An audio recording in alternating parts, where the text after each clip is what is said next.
जय जगन्नाथ श्रोताबंधु 16 अगस्त श्रावण शुक्ल एकादशी अत्यंत मंगलकर दिनटीए।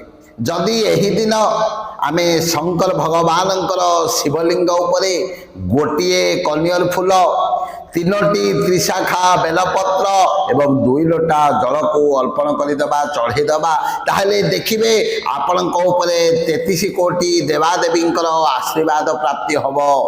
यह शास्त्र रे प्रमाण रही। तेणु यही श्रावण शुक्ल एकादशी दिन समस्ते चेष्टा करंतु गोटे कनियर फूल 3टी त्रिशाखा बेलपत्र एवं 2 लोटा जल को शंकर भगवान शिवलिंग उपरे अर्पण करंतु एवं अर्पण करने समय ओम नमः शिवाय यही मंत्रटी को 21 थर उच्चारण करंतु। देखिबे जीवन में अनेक